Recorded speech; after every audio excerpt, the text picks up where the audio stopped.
Takot ako sa COVID. Pag tinamaan ng COVID-19, delikado kayo. Naghihingalong dadalhin sa ospital. Hindi siguradong makakauwi sa pamilya. Seryosohin po natin ang paggamit ng mask. Magtiis muna tayo sa ngayon. Maayos din ito. Babalik ang saya. Pero ngayon, delikado mahawa. Takot ako sa COVID. Magandang tanghali, Pilipinas! Umpisahan po natin ang ating press briefing sa pagbisita ni Presidente Rodrigo Roa Duterte sa ating mga tropa sa 11th Infantry Division sa Jolo, Sulu. Sa mga hindi nakapanood kanina, ito po ang mahalagang punto na sinabi ni Presidente. Una, personal na nagpasalamat si Presidente sa ating mga sundalo sa kanilang serbisyo sa bansa, lalo na sa panahon ng pandemya. Ang mga terorista ay hindi tumitigil na paghasik ng lagim. Pangalawa, ipinangako ni Presidente na makukuha ng pamilya ng mga sundalong napaslang ang hustisya. Dadagdagan pa ng Pangulo ang dapat lumabas ang katotohanan, be it in favor of the police or the military. Pangatlo, nagpahayag din ang Pangulo ng kanyang opinyon ukol sa korupsyon. Ipinaliwanag ko sa nakaraang press briefing ang ating strategiya sa matinding pagsubok ng COVID-19. Mas malawakang targeted testing, mas maraming isolation centers, mas matinding tracing at mas matinding treatment para sa mga nagkakasakit. Pinakilala ng inyong spokes ang 4 na Philippine Anti-COVID-19 SARS, si Secretary Vince Dizon bilang Chief Testing SAR, Baguio City Mayor Benjamin Magalong bilang Chief Tracing SAR, Public Works and Highway Secretary Mark Villar bilang Chief Isolation SAR, and Health Undersecretary at Head of the One Hospital Incident Command, Yusek Leopoldo Bong Vega bilang Chief Treatment SAR. Silang 4 ay nasa ilalim ng National Task Force Against COVID-19 sa pamumuno ni Chief Implementer Secretary Carlito Galvez Jr. Maliwanag po ang trabaho ng bawat isa at kung halimbawang may pagkukulang, matutukoy agad kung saan. It will be accountable, all will be accountable for their COVID response. COVID-19 updates naman po tayo, no? Ano pong sitwasyon sa COVID-19 sa bansa? Meron po tayong 35,036 or 36 active cases based sa huling report ng DOH. Sa mga active cases, 92.2% ang mild, 7.1% ang asymptomatic, 0.4% ang severe at 0.3% ang critical. Ang magandang balita po ay patuloy ang pagtaas ng mga gumagaling. May 4,325 ang nai-report na gumaling kahapon po. Ito po ang pinakamataas na bilang na na-recover o naka-recover sa loob ng sa loob ng isang araw. Ang suma total ay mahigit 20,371 ang ating recoveries. 65 naman po ang nai-report na binawian ng buhay ng dahil sa COVID-19. Nakikiramay po kami sa mga pamilya. Suma total ay mayroon na po tayong 1,599 na deaths. Sana po ay patuloy na bomba ang namamatay araw-araw po. Ito po ang dalangin ng lahat. Ang inyong lingkod kasama ng iba pang mga miyembro ng IATF ay naimbitahan po ng lungsod ng Taguig. Doon po inanunsyo ni Secretary Duque at ni Secretary Vince Dizon ang Oplan Kalinga. Ano ba ho ibig sabihin nito?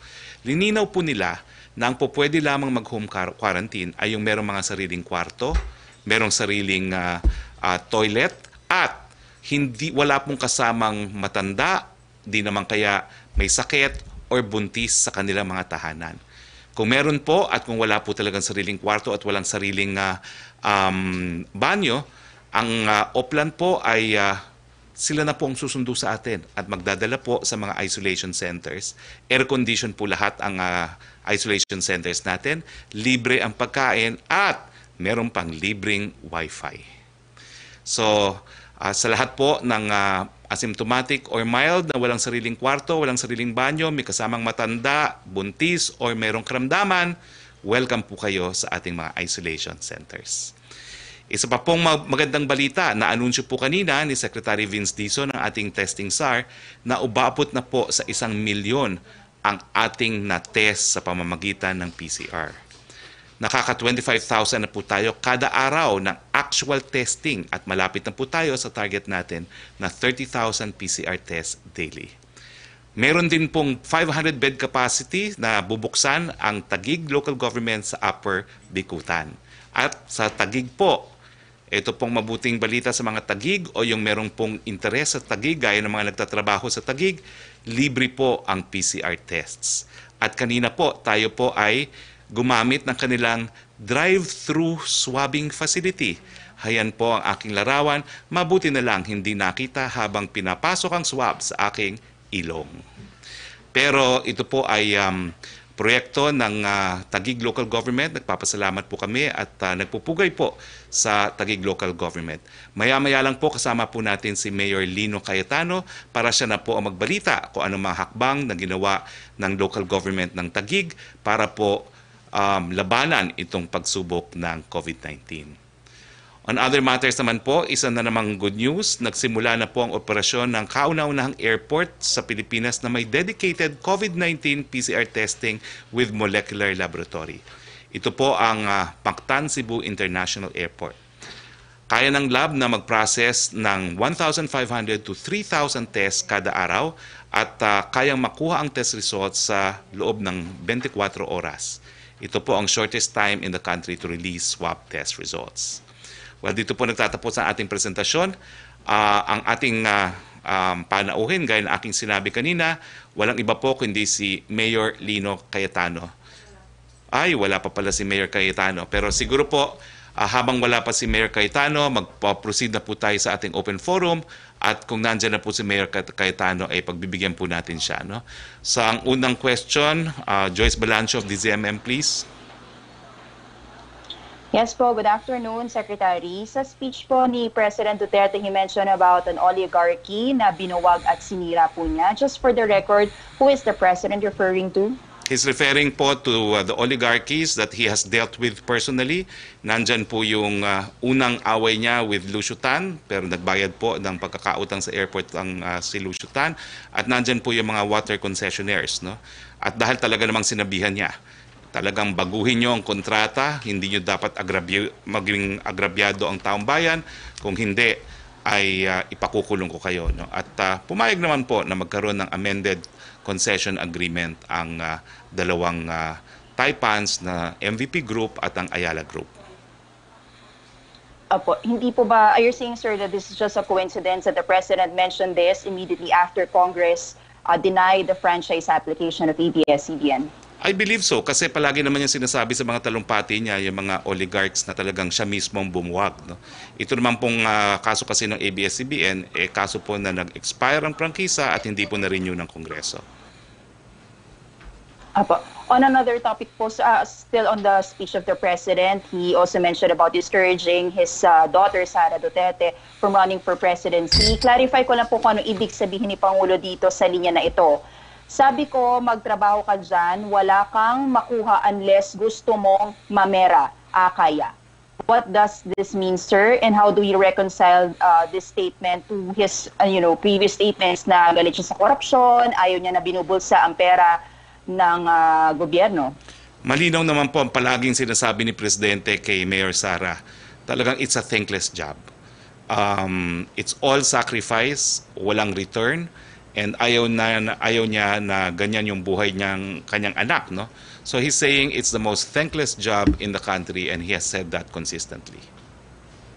Pero sir, yung part po na sinabi niya, wala kang makuha unless gusto mong mamera, kaya. Ano pong ibig sabihin nun, sir? Well, talagang wala kang, yun nga thankless nga po There's no gain to becoming a president unless you're corrupt. So it's all public service. That's what he's saying. Okay, last na lang po for me, sir.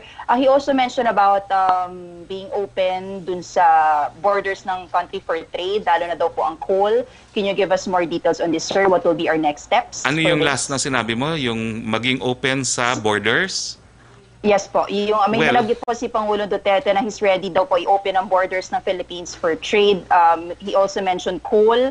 Very important daw po ang coal sa trade. Ano po ang details nito, sir, and ano yung next steps? That's about the economic integration that is being implemented through ASEAN po. That's really a zero tariff or minimum tariff for intra-ASEAN trade. It's a common market po. Thank you, sir. Well, nandito na po sa linya natin si Mayor Lino Cayetano. Mayor, congratulations sa iyong event kanina. So, we invited you to share with you the experience of Taguig by way of best practice ng LGU. The floor is yours, Mayor Lino Cayetano of Taguig. Magandang tanghali, Secretary. It was a very good to see you this morning, sir. Thank you for visiting us also in the city of... Pwede pong share ko lang ho yung aming TP strategy that was adopted, locally adopted, and it is the national framework for tackling COVID-19. So ito po ay isang programa na in-adapt namin sa LGU base po sa itinaba sa aming kautusan ng national government. So that ay TP strategy. Next slide po. So unang-una ho, really the key from transitioning to ECQ, to normal, ay talagang mamaster natin itong TP na to. Is really be able to trace, to be able to test, to trace, to treat. Nakita po natin talaga yung consequence ng total lockdown. So habang dahan-dahan tayong nagbubukas ng ating ekonomiya, makabalik na sa trabaho ang ating mga kababayan, kailangan ho mas maging agresibo tayo dito sa test, trace, and treat. Next slide po. So, ito po yung daily update namin sa lungsod ng Taguig. Next slide.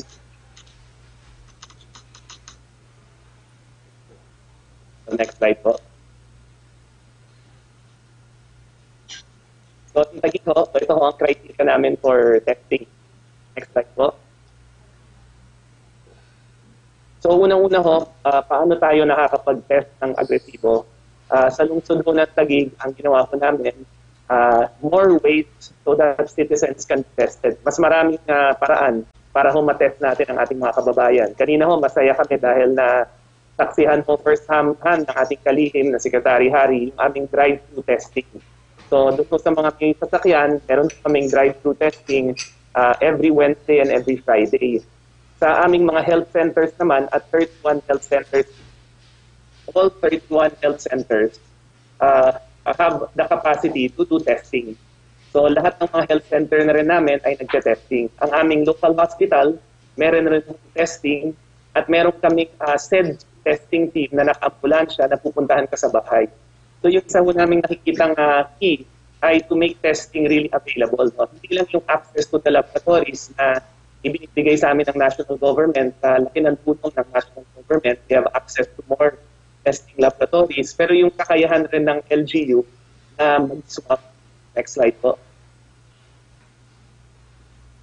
Pero overnight po, masaya ho kami dahil biglang dumoble yung aming kapasidad. Kahit na ho, agresibo na ho kaming mag-test, we were happy when the national government opened yung national testing facility. Yung isa ho, malapit namin dito, sa lungsod ng Taguig, bukas sa ibang mga syudad, at automatically from 1,000 a day, kaya na namin mag 2,000 a day because of this testing facility. So it is really the work of the national and the local government working closely together, and the private sector.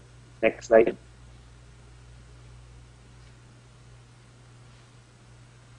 So, papansin nyo, dahil maraming nagtatanong, nakikita natin na tumataas yung ating mga kaso. Totoo ho yun. Pero isa pa rin sa mga rason, bukod dun sa transition natin sa GTQ, mas maraming taong gumagalaw, mas maraming bumabalik sa trabaho, kailangan rin ho nating i-factor in na mas malaki ho yung kapasidad natin for testing. So hindi ho natin maiiwala yun. Kung titingnan niyo ho yung graph na to, yung blue line, yan yung number of tests.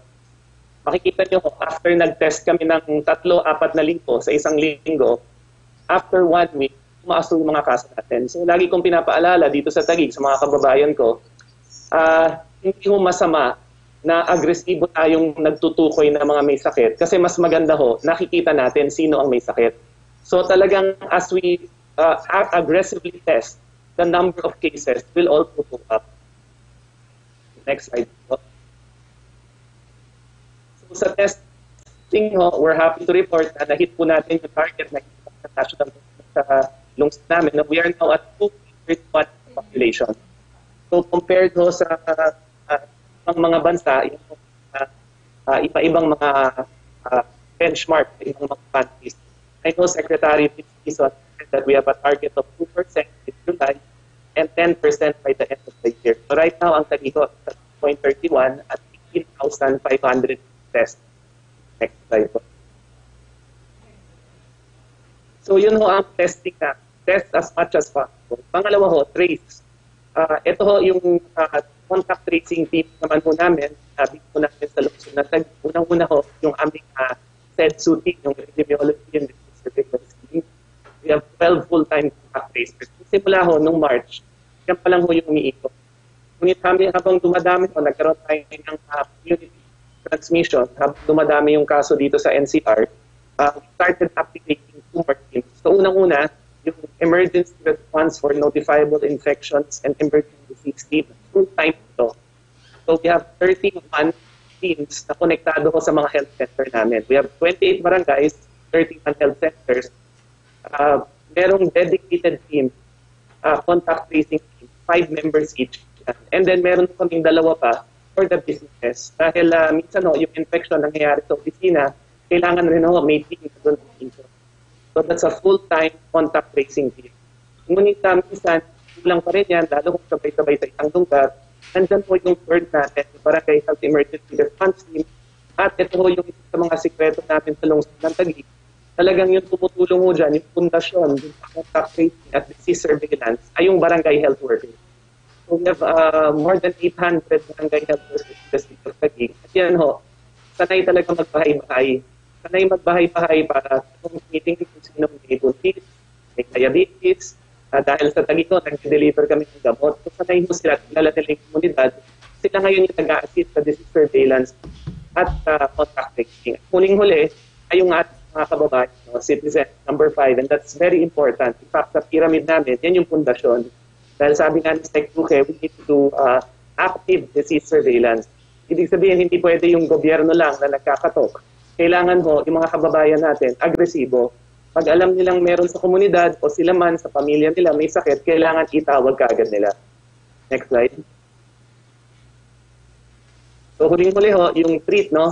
Pag sinabi nating treat, kasama ho dito yung ating i-hospital.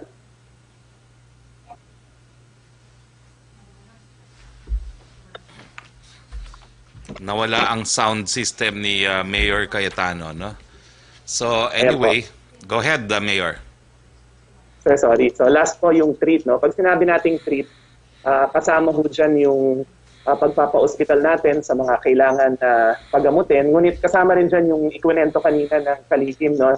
Na si Secretary Vinson, yung pagka-quarantine natin sa ating mga kababayan na asymptomatic o may mild na kaso. Ito yung mga hindi naman kailangan ma-hospital, pwede pang sa bahay. Pero kung walang kapasidad ho na mag-quarantine sa kanilang bahay at maaaring makahawa pa sila ng kanilang mga kapamilya, ay iimbitahan natin na i-quarantine natin at aalagaan natin. So ngayon ho, we have four facilities, pero we are happy to announce earlier today that we will open a 500-bed capacity facility dito sa may Lower Bicutan and a 100-bed capacity dito po sa BGC, dito sa BGC. So ito ho yung, sige po, next slide po. Next slide po. Next, yan po. So ito ho yung 500-bed facility that we will be launching. 100 beds are available now. It's near our lakeshore in the state of Taguig. Next slide po. At itong template po na to, nakuha namin sa DPWH. Napakaganda nung plano, disenyo at forma nung inihanda na kalihim naman na Mark Villar. So sa lungsod ng Taguig, we adopted the design and although locally funded, we're closely coordinating the national government. So, nakikita nyo, individual po na mga kwarto yan, 500 individual rooms. Diyan ho namin iimbitahin yung mga kababayan natin in quarantine para maalagaan at matutukan sila hanggang sa paggaling nila. Next slide po. Next slide po. Yun po, no, yung aming strategiya sa test, trace, and treat. Yan ho yung adaptation, no, yung implementation. The strategy came from the national government, guidance and the direction came from the national government. But laging dilin na magaling at masipag nating DILG Secretary Anyo na talagang kailangan pukpok sa implementasyon kami mga LGU. So we continue to work closely with the national government and we continue to follow the direction set by the Interagency Task Force and the Joint Task Force. Mayor, Yun po, yung 3T strategy natin. mabilis lang po. Ano po yung granular lockdown na ginawa nyo sa isang construction area dyan sa Taguig na naging dahilan na hindi nyo na sinara yung buong BGC, no? Dahil kung sinarado ang BGC, you would have lost more or less 16 billion pesos. Paano nyo po ginawa yung granular lockdown sa isang construction site? Opo. If you'll allow, Secretary, no, we have a few slides. 5 lang po. So, napabalita, no, pwede na po i-flash yung slide. No? Pero siguro ho, nabalitaan ng ating mga kababayan, meron kaming lugar dito sa BGC na nagkaroon ng 300 cases. Pero maraming hindi nakakaalam ho na yung lugar na to, yung construction site na to, ay ngayon ginagamit namin na ehemplo, no, para dun sa granular o sa localized quarantine. Nangyari ho to, no, sa malapit na koordinasyon ng aming local stakeholders, yung BGC community, maaga pa lang ho, nung nakita natin na merong sakit doon, pinuntahan na kaagad ng aming local SEDSU. On the same day, that was June 24, we immediately conducted tests for Zika, for dengue, and for COVID. On the same day, wala pa hong konfirmasyon, wala pa hong positibong kaso, sinara na ho namin. So on June 24, when it was first reported, at in-inspection namin yung construction site, we did testing, but we already closed the location. So 3 days later, nung lumabas po yung resulta na merong 7 positive cases, we decided, with the help of Secretary Vince Tison, because I reported to him the case, sabi niya, ilan ba ang construction workers dyan? Sabi namin, around 700. So sabi niya, sa tulong ng National Testing Facility, we can test everyone. So we tested all 700. Ngunit mula sa unang pagpasok pa lang namin, June 24, wala na hong lumalabas at wala na pumapasok. Even before the first reported case in the construction site, the place was already locked down. So ngayon ho, we're excited in 10 days na i-clear yung lugar, no, yung first batch na nagpositibo. Gusto ko makita na ma-report namin sa inyo na recovered na sila. And in 15 days, inaasahan namin, no, hopefully, God willing, all 300 will recover well. And we really feel na dahil maaga at agresibo yung naging pag-lockdown natin dito, yung 300 na kaso na yun, napigilan namin sa pag-ikot sa buong syudad namin. So, BGC is a city of 100,000 residents. Yung 300 po, sa loob ng construction site na contain natin, there are around 20 current infections lang, current cases, in the rest of Barangay Fort Bonifacio. So nagtitiwala ko kami yung receive localized lockdown Tuesday para ho transitioning, heading towards the new normal. Pag area na may cases, fast, localize the infection, test, trace, and treat. Thank you very much and congratulations, Mayor Lino. Please remain to be with us dahil baka meron pong mga tanong ang members ng Malacanang Press Corps. Yusek Rocky, for your questions, please. Good afternoon, Secretary Roque. Question from Virgil Lopez of GMA News Online. China on Monday rejected the Philippines' call to comply with the 2016 arbitration ruling that nullified its massive claim over the South China Sea, calling the decision illegal and invalid. May we get Palace's reaction to this? What can the government do in order for China to comply with the ruling? Well, unang-una po, talagang hindi tayo nagkakasundo sa bansang China tungkol dyan sa arbitral award na yan. No? Sinasabi natin na partido ang China sa UNCLOS na meron pong mandatory dispute resolution na ginamit natin at ang naging resulta nga ay yung award. No? Pero let's just say that we will agree to disagree, pero meanwhile itong disagreement natin ito ay hindi dahilan, no? At hindi naman po ito ang suma total ng ating relasyon sa China. We will proceed po, isusulong natin ang po pwede natin isulong sa ating pagkakaibigan sa China, yung mga bagay-bagay na may relasyon sa ekonomiya at sa kalakal, at isasantabi muna po natin yung mga bagay na hindi mapagkasunduan, kasama na po itong territorial dispute neto. From Salarino Monte ng Manila Shimbun, reaction daw po ng Palace on the statement of U.S. Secretary of State Mike Pompeo that the world will not allow Beijing to treat the South China Sea as its maritime empire. The statement came a day after Foreign Affairs Secretary Teodoro Locsin said that the ruling of the Permanent Court of Arbitration 4 years ago is non-negotiable. Well, siyempre po, ako ay tagapagsalita ng Pangulo, ulitin ko lang pong sinabi ng Pangulo. No? Ang huling pronouncement po ng Pangulo tungkol dito ay sinabi po niya doon sa ASEAN Summit, no? Na ginanap po na online. Ang sabi po ng Pangulo, talaga naman pong yung mga bansang Amerika at ang China ay patuloy na maghihiyakat hihikayatin tayo na sumapi sa kanilang kampo. No? Kinakailangan, ang ating posisyon po dito ay isulong natin ang pang-nasyonal na interest natin at kinakailangan po ang resolusyon sa South China Sea ay sang-ayon po sa batas. No? At sinasabi nga po natin na ang lahat ng mga interesado dito sa West Philippine Sea Dispute, kinakailangan marisolba ito sang-ayon po sa UN Convention on the Law of the Sea. Yes, thank you, Yusek. Tricia Tirada, please. Hi, good afternoon, Secretary. Sir, how does the IATF interpret this data, yung pagdami po ng kaso ng COVID cases natin vis-a-vis hospital capacity? Hanggang saan po, sir, yung kaya natin? And at this rate, where a number of hospitals express that they have reached their full capacity for COVID cases, do you see our healthcare capacity getting overwhelmed too soon or it overwhelmed? And sir, sabay ko na rin po, no, there are unverified reports na some hospitals are having a hard time collecting from PhilHealth. Has this reached the government? Ano pong plano natin tungkol dito? On your first question, no, dalawa po yan, no, yung doubling rate, daily doubling rate na nasa 7 to 10 days po ang Metro Manila. So, mabuti naman po talaga tayo, no, na hindi po talaga tayo dapat tumaas ng klasifikasyon, no.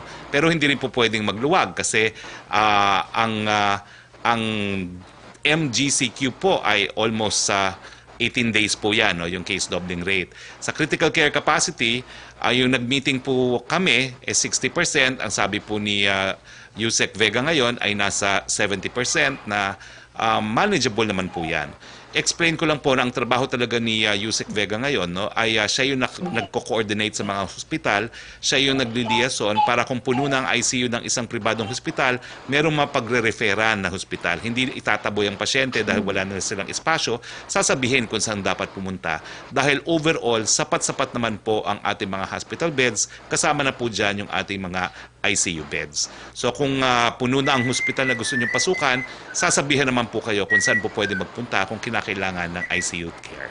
Now, last point po, yung hindi pagbabayad ng PhilHealth, alam niyo naman po, no, talagang ang PhilHealth malapit po sa aking advocacy yan. No? Pero sabihin na lang po natin na this has been discussed at ang alam ko po si National Implementer will have discussions with General Morales, no? Dahil importante po na ang mga hospital will have the confidence to admit COVID patients dahil alam nilang mababayaran naman sila ng case rates for COVID. Yes, next question please. Tapos na ba si Trish? Nag-freeze. Trish? Pero tatlong question na yun actually. Hello, Secretary. Yes. Hello? Nag-freeze ka. Alam mo, mahina talaga yung internet mo where you are.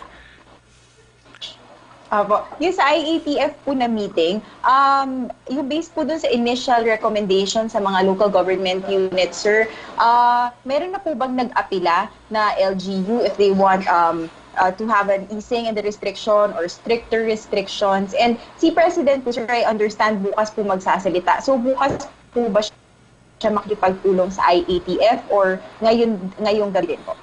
Well, unang-una, mamaya pa lang po yung aming pagpupulong, mamayang hapon po. No? Dahil maraming mga schedules yung mga miyembro ng IATF, hindi po pwedeng ganapin na mas maaga yung meeting. So mamaya ko rin po malalaman kung mayroong mga syudad at mga probinsya at mga rehiyon na umapila. No? At mamaya rin po yan didesisyonan para magkaroon ng final recommendation sa ating presidente. Well, nabanggit ko na po yan dahil mamaya pa lang ang meeting natin ng IATF, umaabot po yan hanggang alas 9 ng gabi, lalo na kapag mayroong mga apila, bukas na po maaanunsyo ng presidente dahil mamaya pa po ma-finalize yung recommendations. Sir, Okay. last question po. Since malapit na po yung SONA, sir, kumustahin lang po natin, medyo ibang topic naman po. Saan na po tayo sa laban natin sa droga po? Nako, bago nga yung topic na yan, no? But I will have figures siguro in a later press briefing because I don't have the figures now. No? But the President remains confident that we are winning the war against prohibited drugs.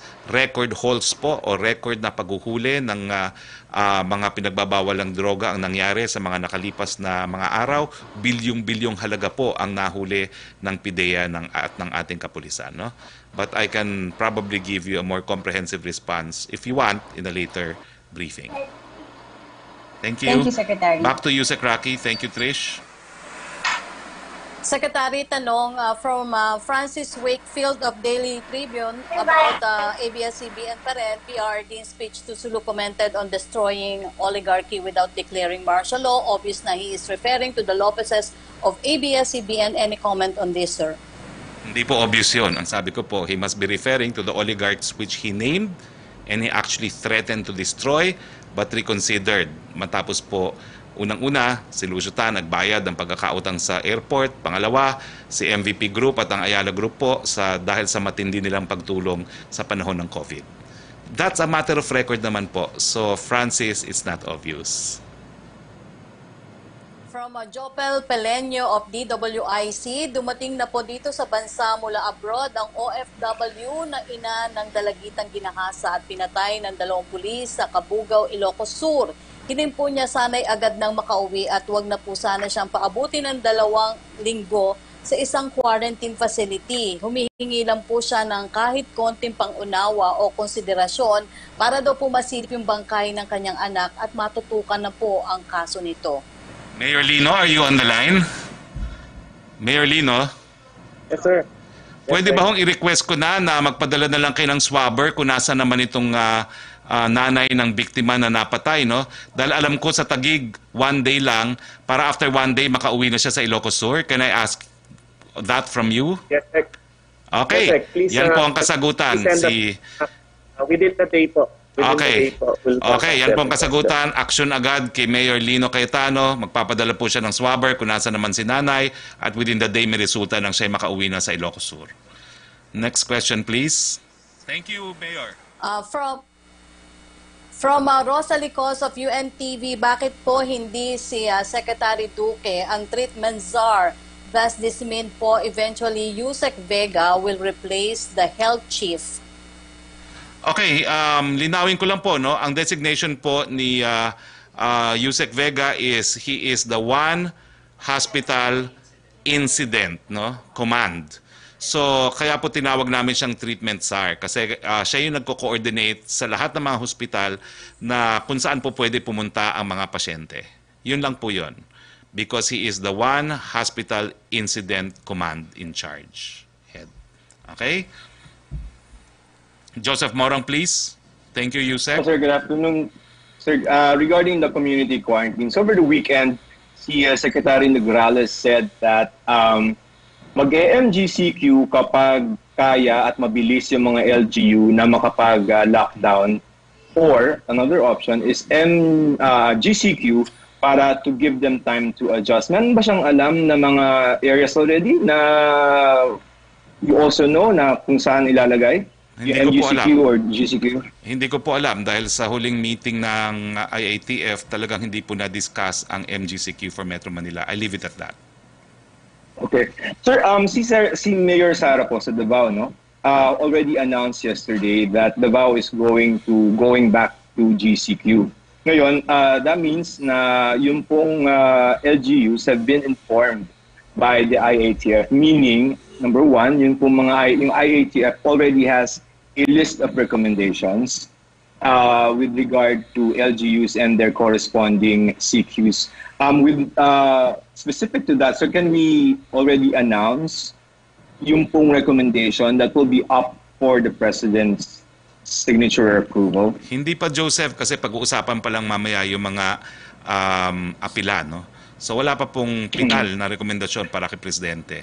Hindi ko po alam kung nag-apila po ang Davao City kasi mamaya ko pa lang malalaman yung mga lugar. Ang positibo ako na nag-appeal po, Bacolod, no?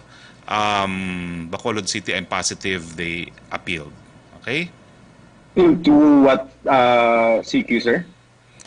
I think, hindi ko po maalala, no? But I'm sure there was an appeal filed by Bacolod City. Titan sila. Hindi ko maalala. All I know is that there's an appeal from Bacolod. Hindi po ako sure kung nagkapulang Davao. Mamaya ko pa po malalaman, Joseph. Kasi hindi ko naman kinakausap araw-araw yung secretariat ng ITF. Only during the meetings. Sir, kahapon sabi ni Yusek Vega, na yung mga ICU ay on a danger zone. Will we ever run out of hospitals for COVID patients? Not under the system adopted by Yusek Vega, no? Kasi nga, pakiusap lang natin sa mga pasyente, makinig lang po tayo kung saan tayo dapat pumunta at wag na tayo mag-insist, wag na tayo mag-worry kung puno ang isang hospital, i-refer naman po kayo sa iba pang hospital. Pangalawa po, pinakikiusapan din natin mga hospital kasi talagang meron silang allotment for both hospital beds and ICU beds for COVID patients. So isa sa ginagawa po ni Yusek Vega, pinapakiusapan din niya kung po pwedeng ma-increase pa rin yung allotment for COVID patients. No? I understand na dito sa mga pribadong hospital nito, nakikiusap po ngayon ng gobyerno, kung puno na yung 30% capacity for ICU beds, kung po pwede gawing 50% capacity naman for COVID patients. Sir, last two questions. Sa arbitration, sir, China has called it illegal, invalid. Pero sabi rin ni Presidente before that he will raise it at the right time. Now, question is, kailan yung right time na yun? And is it too late because China is being confident of its position? And where does that confidence come from, do you think? Maraming beses ko na sinagot po yan. No? Hindi po mabubura yung decision na yan. And that decision under international law is evidence of the applicable customary norm. It is there as a subsidiary norm, subsidiary source of international law. So wala pong kahit anong po pwedeng mangyari na hindi po mabuburayan unless completely sabihin natin na tinatakwil natin yan at hindi po natin gagawin yan, no? Because the ruling was to our favor. Pero gaya na aking sinabi, we will agree to disagree on the arbitral award and we will proceed with our friendly relations and yung mga bagay-bagay na po pwedeng isusulong, yung mga hindi pa po pwedeng maresolba ngayon, isasantabi. Sir, bakit kaya emboldened yung China to make such statements? I don't think they are emboldened. They have been consistent in their position and so have we been. Yun lang po yan. Sir, last concern lang. Yung pong ilang members ng MPC are kind of concerned that the speech of the President in Holo is again edited. Is this going to be a policy already of the Malacanang to edit the President's address and air it at a later time? Hindi ko po alam kung edited yan. Unfortunately, hindi po ako nakasama. And Joseph, I'm telling you the truth, I was weighing the option of going to Holo dahil di pa ako nakakarating sa Holo and not hold a press briefing because the departure time yesterday was 12 noon. No? Sasabay sana ako kay Secretary Lorenzana. But I opted to discharge my job. I held the press briefing. So wala po ako doon. I don't think it was, hindi ko po alam if it was edited. Okay? Hindi naman siya, sir, policy na edited na tayo lagi. Hindi naman po yan policy, no? I don't think there's ever a policy to that in that regard. Okay, thank you for the answer. Thank you. Thank you, Joseph. Next, back to you, Secretary, please. Yes, Secretary, from Cecil Morelia of French News AFP, may we have the Philippines reaction po, U.S. Secretary of State Mike Pompeo comments on the South China Sea, where it seems the U.S. is now taking the side of the Philippines, Malaysia, Indonesia, Vietnam, and Brunei against China claims? Well, I've answered that po. No? The great powers, as they escalate their rivalry, will woo us into their side. We will be sure that we will advance our national interest, and meanwhile, we want all parties involved to abide with the rule of law, particularly with the UN Convention on the Law of the Sea. Ang importante po ngayon, atupagin natin yung pagpapatupad ng pagbubuo at pagpapatupad ng Code of Conduct nang maiwasan po yung tensyon sa lugar na yan.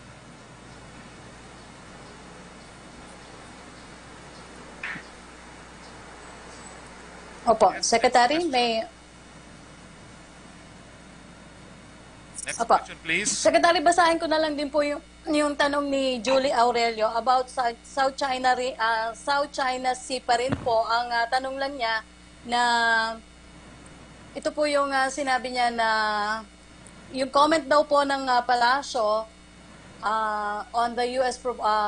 formal opposition of China's claim in the South China Sea. U.S. State Mike Pompeo described China's campaign as a Mike makes right to coerce and intimidate Southeast Asian countries. Also, what is the, ano daw po ang take ng Palace on China's rejection of DFA Secretary Teodoro Locsin Jr.'s appeal for China to respect the 2016 arbitral award. The Chinese embassy said the award was illegal and invalid.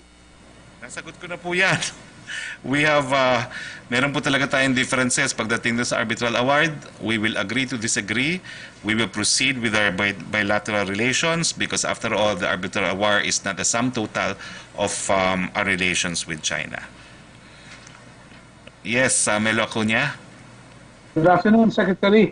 The Chinese embassy spokesperson in Washington was quoted as saying that the U.S. is not directly involved in disputes and it has been interfering in the issue under the pretext of preserving stability. It is flexing its muscles, stirring tension, inciting confrontation in the region. So where do we stand? Well, malinaw po ang salita ng ating presidente habang umiinit ang rivalry sa dalawang bansang Amerika at China, kinakailangan itaguyod natin at isulong ang pangnasyonal na interes ng Pilipinas. That's where we stand. Okay. On another plane, Secretary, you mentioned that Mactan Airport has already come up with a new strategy for testing. Dr. Rabindra Abeyasinghe, in a forum with FOCAP a few minutes ago, said it would be best to reduce the waiting time for tests to 24 hours. What other strategies have we have that it becomes a national program? In fact po, ang pag-aantay natin ngayon sa resulta, 24 hours. Sa Taguig po, ganyan ang palisiya, 24 hours. Ako po, nagpaswab din ako yung before today, nagpaswab ako sa Santa Ana, programa po ng Manila government, 24 hours po kuhang resulta. Ang San Miguel Foundation po, para sa empleyado niya at mga pribadong individual, nakukuha rin po ng 24 hours. So, hindi lang po natin pinararami ang ating testing at gaya na aking sinabi kanina, umabot na po tayo ng 1 million PCR testing. Di pa natin binibilang ang ating rapid test na ginagawa po ng pribadong sektor at ang mga lokal na pamahalaan. At ang resulta po ngayon ay within 24 hours. Ang ginawa na po natin, hinayaan na po natin yung mga laboratorio na hindi lang po isang laboratorio na mag-test po lalong-lalo na sa mga bumabalik na OFWs at mga seamen dahil hindi nga po natin kakayanin na sustentuhin yung mga OFWs na bumabalik na mas mahigit pa sa 2 o 3 araw sa mga hotels no, habang nag-aantay ng PCR test. So importante po na hindi lang mas maraming testing, importante rin na mas mabilis po ang resulta dahil gobyerno po ang nagbabayad kapag kinakwarantin natin ang mga OFWs na umuwi po galing sa iba't ibang parte ng daigdig. Pasisiyasat po kaya ng tanggapan ng Pangulo o Department of Health yung nangyari sa Cebu na isang nasawi ay nabigyan pa ng clearance, wala na siyang COVID-19? Well, alam niyo po, I understand that the city's health officer has taken full responsibility for it and we leave it at that. Pero panawagan po, ingatan natin ang ating data gathering. Thank you. Thank Salamat you, po. Melo. Yusek Roque again, please. Opo, tanong mula kay Chris Jose ng Remate Online. Umapila po si Senator Amy Marcos sa pamahalaan na ibenta na lamang ang ari-arian ng gobyerno na wala namang pakinabang upang makalikom ng dagdag na pondo pantugon daw po sa pandemyang COVID-19. Kulang daw po kasi ang 140 billion pesos na inilaan ng mga economic managers sa ikalawang stimulus package. Mas mabuti na po ang magbenta ng mga ari-arian ng pamahalaan na wala namang pakinabang kaysa daw po mangutang. Ano ang reaction daw po ng palasyo dito? Well, ulitin ko lang po ang sinabi ng Presidente. Talagang ibebenta niyang lahat kung kinakailangan ng taong bayan. I know that Secretary Dominguez has expressed a different view, but as a spokesperson, I just have to repeat what the President has said. Yun po ang sinabi ng Presidente. Kung kinakailangan ibenta yung mga ari-ari na yan, ibebenta para sa taong bayan. Doon na lang po yan. Opo. Secretary, tanong mula kay Randy Canedo of Dabig C. Radyo, posible po ba na dinggin ang apela ng Davao City na wag nang ibalik sa GCQ ang Davao City? Kontrolado at disiplinado naman ang karamihan sa Davao. May proseso pong pinagdadaanan yan sa IATF, may mga criteria. Titingnan po natin hindi lang yung bed capacity, titingnan natin yung threat to the economy at magkakaroon naman po ng decision yan.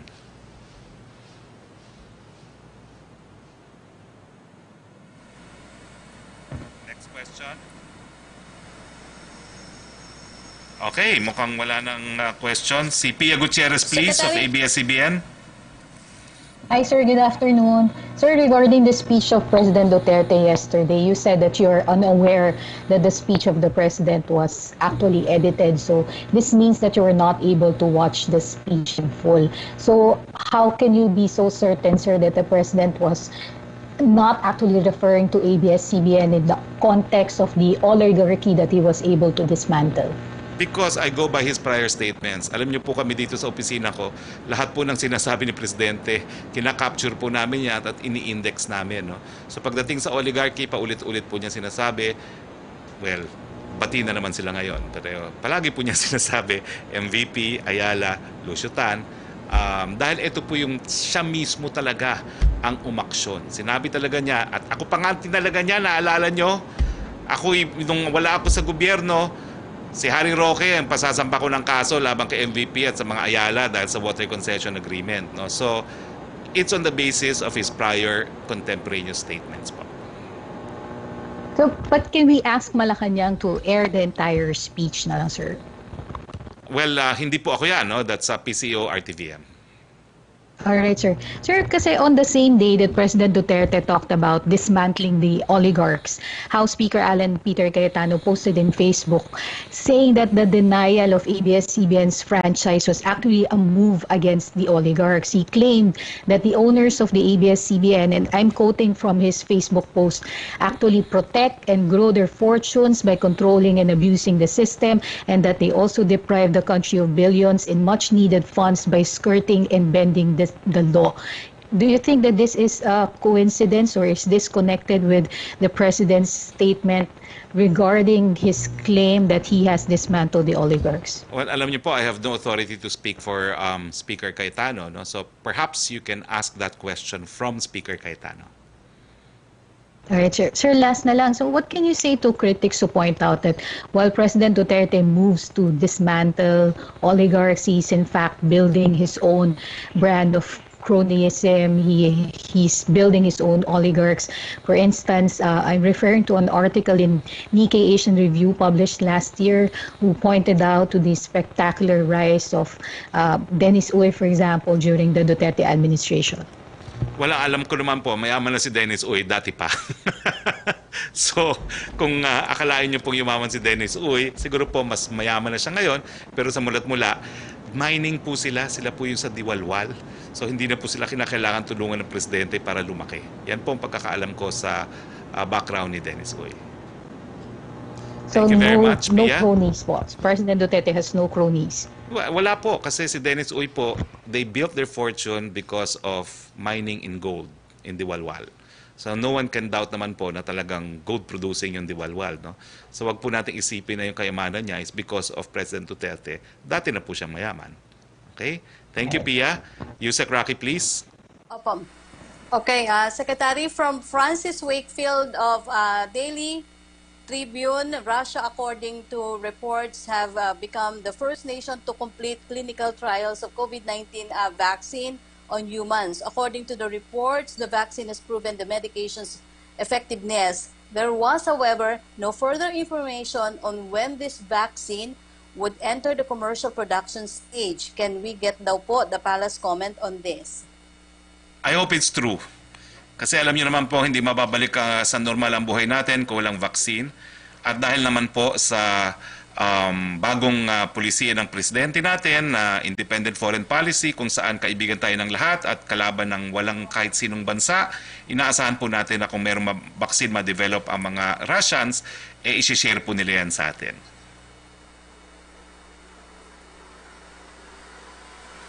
Opo. Okay. Wait, meron pa palang maraming salamat kay Mayor Lino Cayetano. Mayor, congratulations and thank you. And of course, dahil wala na pong further questions, I'd like to thank the members of the Malacanang Press Corps as well as Yusek Rocky. So Pilipinas, sa ngalan po ng ating Presidente Rodrigo Roa Duterte, ito po ang inyong spokes Harry Roque nagsasabing, ingat po tayo. Magandang hapon po sa inyong lahat. Para po sa mga lugar kung saan pinapatupad ang GCQ o General Community Quarantine, ito po ang mga dapat nating malaman para sa ating kaligtasan. Ito na po ang tinatawag nating new normal. Sa lahat ng oras, dapat wag pa rin nating kaligtaan ang minimum safety standards. Una po, ang safety protocols. Palagi pa din maghugas ng kamay o gumamit ng hand sanitizer. Iwasang humawak sa mga surface na maaaring may tilamsik na galing sa bibig o sa mga bagay na hinawakan na ng ibang tao. Dapat po ay laging magsuot ng mask. Mahalaga ang safe distancing. May distansyang hindi bababa sa 1 metro bawat tao. Kailangan din iwasan ang pakikipagkamayan, ang pag-akap at ang beso-beso.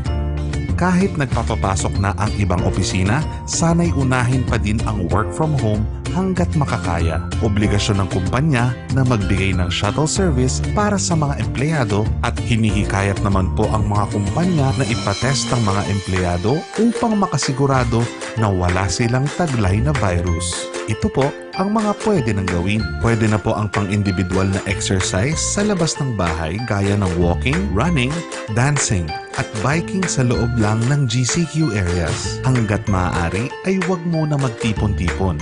Kung hindi maiwasan, dapat ay hindi lalampas sa 10 tao. Muli, mahalaga ang safety protocols at safe distancing. Dapat pa din pong manatili sa loob ng mga bahay ang mga may edad na gaya ng mga senior citizen. Hindi rin dapat lumabas ang mga may sintomas ng sipon, ubo, trangkaso. Hindi pa rin po dapat lumabas ang mga bata.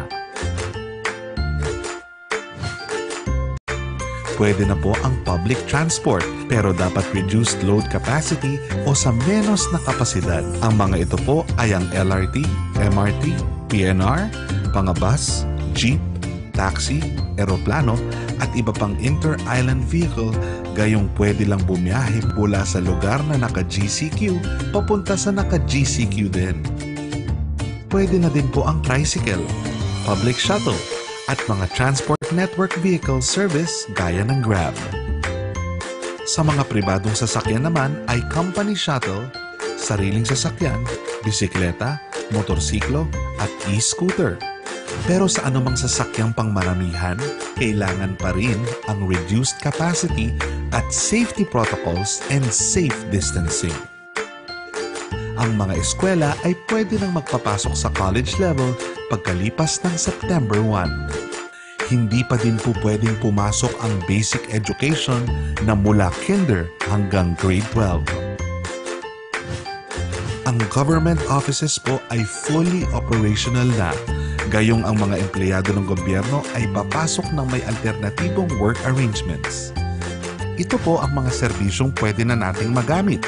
Mga ospital, mga klinik at mga veterinaryo, grocery at supermarket, butika, self-service laundry, food delivery, gasolinahan, bangko, remittance at pawn shop, hardware, bookstore, school supplies at office supplies, baby care supplies, mga bilihan ng damit, water delivery, mga serbisyo ng gobyerno sa mall, bilihan ng pet food, mga services para sa computer at komunikasyon.